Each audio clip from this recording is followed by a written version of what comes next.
establish a permanent human presence in lunar orbit. Over to the left of Gateway, you'll see another set of silver scaffolding. Hanging off of this, you'll see two identical-looking robots. These are Valkyries. Valkyrie's original intended use was to be sent into natural disaster relief scenarios such as earthquakes or hurricanes or floods. We also hope to send her into deep space to aid our astronauts on their journeys out there. Because he's already Alright guys, we're going to have to wrap it up.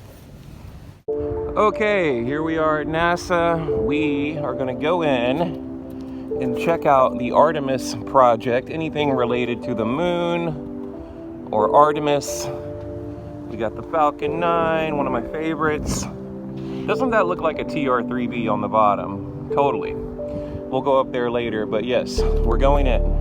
Okay, here we go. We are about to walk in. Not a lot of people. I got here early, thank God. Usually this place is completely packed, so that's kind of nice. What do we have here? Moon Mars Festival. We'll have to come check that out too. Okay, here we are on the inside. And we are gonna go ride the tram over to the Artemis project for the moon mission coming up in 2024, I believe. Okay, I'm gonna kind of walk you guys through this NASA tour. Now, we're in the main lobby right here. Now, it's kind of empty right now because they had the Festival of Lights and they're taking everything down. And I believe they're getting ready for the moon exhibits. I'm actually excited about that, but I know I'm going kind of fast here on my video, but there's so much at NASA. I would have to make like a 3-hour video to go over everything with you guys. So we're about to head over to the Skylab, and I'm gonna play a little video to give you guys a little bit of history, a little bit of background on it. So here we go. Early 1973, we get ready to launch Skylab. The Skylab Saturn V is sitting on one launch pad of the two launch pads we have for the Apollo program. Skylab is sitting on one launch pad, and just a little ways away on the other launch pad is this Saturn I vehicle with the command and service module, because Skylab launches one day, and the vehicle with the first crew was supposed to launch the next day. 3, 2, 1, 0, and we have a liftoff. The Skylab lifting off the pad now, moving up. Unfortunately, when Skylab, the laboratory, goes up, the micrometeoroid shield that was on it that also provided heat protection for the vehicle rolls back, jams into the solar arrays. That there are two big 5 kilowatt each solar arrays that we're supposed to deploy. Skylab gets in orbit, it's crippled.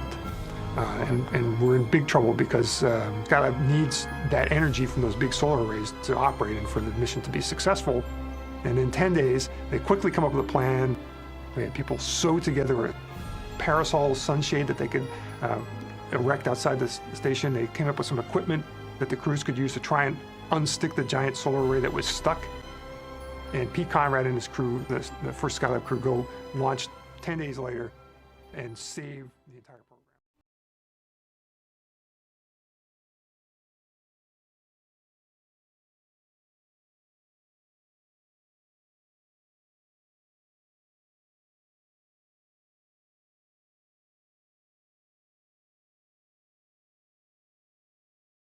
Hey, I thought this was pretty cool. These spacesuits you see right there from the Apollo crew. There's Collins, but these are, spread out all through NASA. Again, it's very hard to show you guys everything because there's just a ton of stuff there, but I thought this was really cool. One of my favorite things other than the Artemis project and, of course, the moon robots.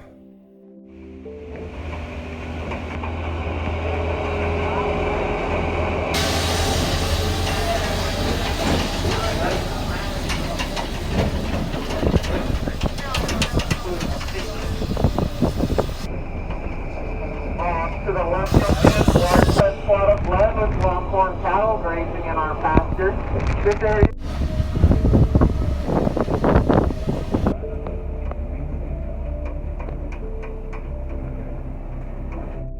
You'll see this long gray building. This is building number 32, also known as the Space Environment Simulation Laboratory. This building likes to focus this building contains 2 two large vacuum chambers, Chamber A and Chamber B. They are both National Historic Landmarks. Just outside of this building, you'll see some large white storage tanks which contain liquid nitrogen, which is then pumped into those vacuum chambers to simulate the cold, harsh environments of space. This facility also houses heat lamps that are used to mimic the hotter points of our universe. Back in 2017, we used this facility to test out the James Webb Space Telescope, which is currently on its way to be in orbit above us, replacing the Hubble Space Telescope. Okay, now we are at the training facility. Now this is basically a mock-up of the ISS. They have the Artemis project going here, you know, things related to Orion, the moon buggy, the Mars rover, just everything you could possibly imagine. And we're right next to mission control at this point. Also, I didn't know we were going to go see the Saturn V rocket, and I'll show that, you know, later on in the video, but kind of a little bonus. I thought we were only going to the training facility, but we took this detour to go see the Saturn V rocket. Kind of cool. So, all right, guys, sit back, enjoy. Here we go. All right, so right here you see the Boeing Starliner, just another capsule. There's, I don't know, probably 7 or 8 in here for different, you know, missions and things they're working on. You see the thrusters right there. You know, a lot of cool stuff. The thing is, it's like one of those things online where you have to like find the missing part or whatever. There's so much in the room that, you know, everywhere you look, there's something different. Of course, there's the Artemis project right there. One of my favorites. That's mainly why I went there. But again, you know, with NASA, you know, you go back every month or two and you see something different. You know, they have the the James Webb Telescope right next door to this building, in Building 17, for 2 or 3 years, you know, in, you know, the biggest vacuum chamber on the planet. And it's really cool. I mean, the building is massive. I mean, you see all these little models laying around. By the way, there's the Italian woman from the ISS that saw that UFO. They got a picture of her in there. I found that kind of ironic. Okay, but what you're looking at here, again, these are different areas of the ISS. Over to the left of Gateway, you'll see another set of silver scaffolding. Hanging off of this, you'll see 2 identical-looking robots. These are Valkyries. Valkyries' original intended use was to be sent into natural disaster relief scenarios such as earthquakes or hurricanes or floods. We also hope to send her into deep space to aid our astronauts on their journeys out there. Valkyrie can be controlled in many different ways. Some of my favorites include the use of an Xbox controller, or you can even throw on a VR headset and gloves and she'll mimic all of your movements. Valkyrie's a little bit top heavy right now, giving her a bit of a toddler wobble while she walks and making her a little bit prone to falling over. Now if you look towards the very far left side of our facility, so the last thing I'll talk about is this blue scaffolding. This is our ARGOS, which stands for Active Response Gravity Offload System. As you get a bit closer to this blue scaffolding, you'll notice a large tether coming down from the center of it. We can hook either people or objects up to this tether to simulate the gravity of different environments. Most recently, we've been using this for the mobility training of our next generation spacesuit. During the training of this suit, we have simulated different gravities of environments that the suit might be operating on. You might also notice the very large sand pit underneath the ARGOS. The sand pit is used for a bit more of an authentic feel under that astronaut while he's training on those other gravity environments. With that does conclude our tour. Okay, so right here, something kind of cool happened. You know, I'm trying to zoom in on all these little projects going on. And to the left is the moon buggy. Now, remember, I posted a video about 2 or 3 weeks ago showing the moon buggy for the Artemis project, and you see these little rovers. I mean, there's just so much there. Like I said, it's like a needle in a haystack. And these robots right here freak me out. They were saying basically they're going to be virtual reality moon robots, okay, that they're going to walk around on the moon and explore and do different tasks and different things on the moon. But they have kind of this sinister look to them, you know, like this evil AI look. It's kind of weird. And then the dome of their head is clear, and there's like a pink brain in there that lights up with like these LED lights. But right there's the moon buggy.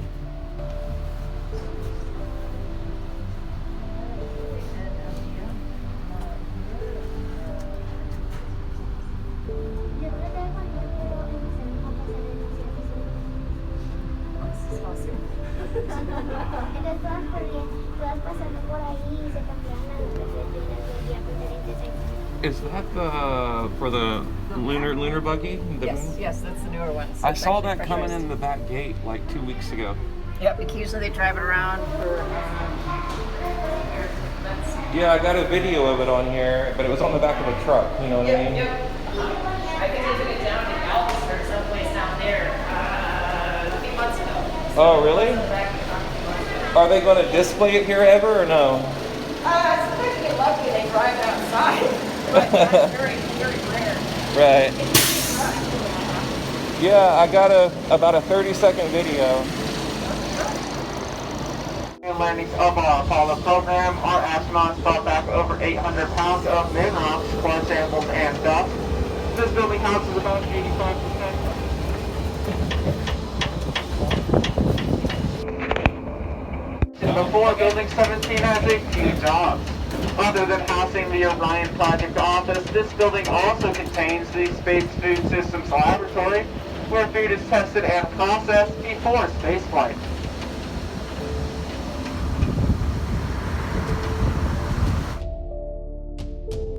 Okay, so as I brought up in the, earlier in the video, I thought we were going back to the main part of NASA, but we go over here to see the Saturn V rocket, and wow, absolutely amazing. Now I've seen it I grew up in this area, so I've seen it 100 times. Now, when I was growing up, they didn't have it in this warehouse that they have it in now. But I can't explain the size of this, the scale of this. I mean, you look at these people, they look like ants next to it. It's incredible, almost hard to believe that we really went to the moon in that. And of course, the capsule, the moon module is up front, but truly incredible, when you're there. I mean, you feel tiny next to it. Yeah, the only thing about this is they were running behind on schedule, and we had to be back by 11:20. So we had to kind of, just quickly make our way around the rocket and hop back on the tram and go back to NASA. So, but again, for me, I've seen it 100 times, but there were a lot of new people here. They were a little bit disappointed because you really didn't have, a whole lot of time. But yeah, I'll let the video play out a little bit here so you guys can, check it out. And, be sure to sub to the channel, leave a comment below, hit the like button. Also, like I said, we're going to do the Moon Mars Festival coming up in June, and we're going to put a lot of stuff on Patreon if you guys are interested. A lot of exclusive video from NASA, different things, cool stuff over there. So Nocturnal News Patreon, check that out. So all right, guys, I'm going to let it roll through for a little bit, and I will be back.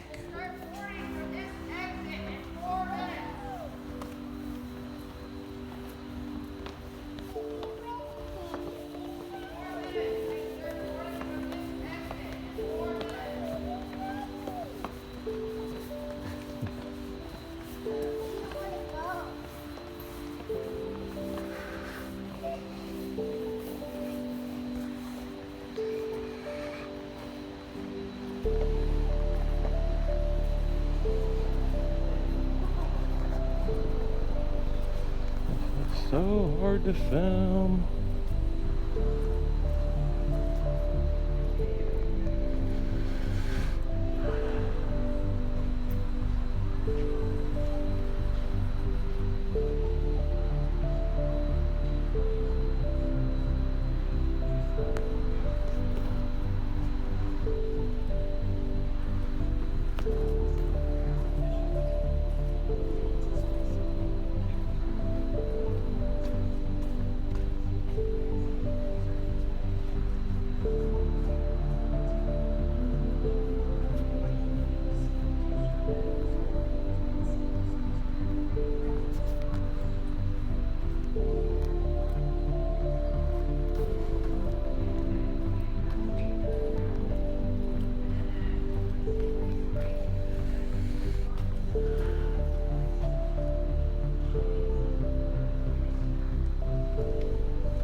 Yeah. Okay, so here we are at the NASA gift shop. It's pretty cool, actually. Only thing, they don't have my size. I feel a little bit discriminated against. I wear a double or a triple X, but other than that, very cool. They got the badges, they got, the shirts, keychains, just everything you can imagine. But I thought it would be cool to include in the video. Shout out to Matt out there, said he wanted a jacket from NASA, so I think I show a video of that here in a minute. But it's a cool place to be. Again, it's really hard to show everything at NASA because it's massive. It would take me, I would probably have to make about a 3, maybe a 4-hour video to show you guys everything. So, I did the best I could. But again, I'm excited about that Moon Mars thing coming up, that festival. We will definitely be attending that, and some other cool things, that I'll keep on the down low for now. But yeah, check it out. And there's a hat coming up here that I really like too. Let's see, yeah, right there. I think I might have to go back and get that one.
Okay, so yes, this is the Mars exhibit, and that's a giant screen they have playing behind the Mars exhibit right there. Now, I thought this was really cool. It shows how they grow food, how currently grow food on the ISS, but how they want to grow it on Mars when we eventually get to Mars. Really cool, and these are kind of spread out all through NASA. Growing them from seed and things like that. Just like they would do up there, so right here you'll see the moon buggy coming up. It's a big picture basically, but again, the moon buggy is there. I saw it. They were bringing it in the back gate a few weeks ago, and now they have it in the training facility, but they have 2 of them there. So I talked to one of the tour guides, and he was telling me they have a mock-up, for training. I think that's what we saw in the training facility. And then they have, the real one, the one that will, most likely end up on the moon. So I think that's really cool that, we were able to show that on the channel, and it's very hard to get on video. Again, a friend of mine that works for the city of NASA sent me that video. So, yeah, I think here we're going back out to the main lobby. Look at that big engine right there. Just, again, a ton of stuff here. And what I like about NASA is, every month or two, they'll change it up, and it's a different theme, so I think the moon theme is coming up. I'm really excited about that. You see this kind of, these old memorabilia right here from the ISS and Apollo missions and different things like that. Really cool. And over here, I believe this is the robots.